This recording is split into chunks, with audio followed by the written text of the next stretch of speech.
दोस्तों, श्री भगवत गीता का प्रथम अध्याय का ये दूसरा श्लोक है, जिसको मैं अपने शब्दों में आपको समझाने की कोशिश कर रहा हूँ।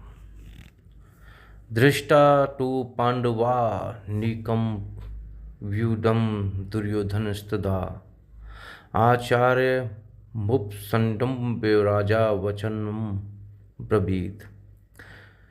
संजय ने कहा, दृष्टा। संजयाः उवाच। संजय ने कहा, दृष्टा देखकर। तू का मतलब है लेकिन।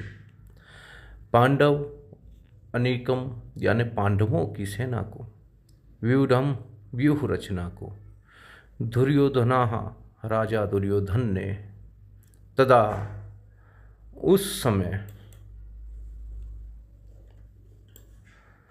आचार्यम शिक्षक गुरु,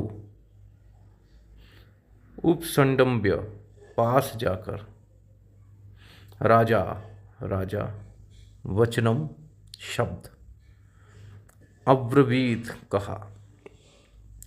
संजय ने कहा, हे राजन, पांडु पुत्रों द्वारा सेना की व्यूह रचना देखकर राजा दुर्योधन अपने गुरु के पास गया और उसने ये शब्द कहा।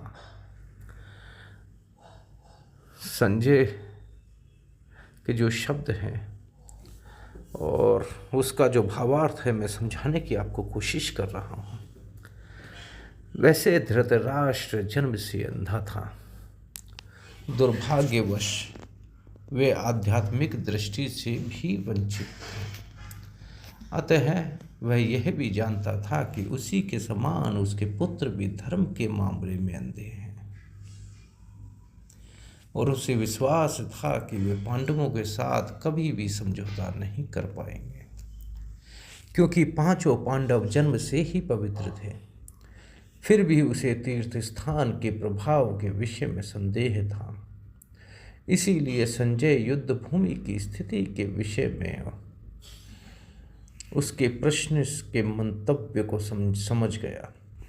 अतः वे निराश राजा को प्रोत्साहित करना चाह रहा था। उसने उसे विश्वास दिलाया कि उसके पुत्र पवित्र स्थान के प्रभाव में आकर किसी प्रकार का समझौता करने नहीं जा रहे हैं।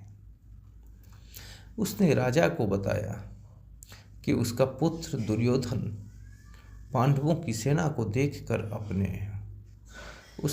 तुरंत अपने सेनापति गुरु द्रोणाचार्य को वास्तविक स्थिति से अवगत कराया। यद्यपि दुर्योधन को राजा कहकर संबोधित किया गया है, तो भी स्थिति की गंभीरता के कारण उसे सेनापति के पास जाना पड़ा। अतएव दुर्योधन राजनीतिज्ञ बनने के लिए सर्वदा उपयुक्त था।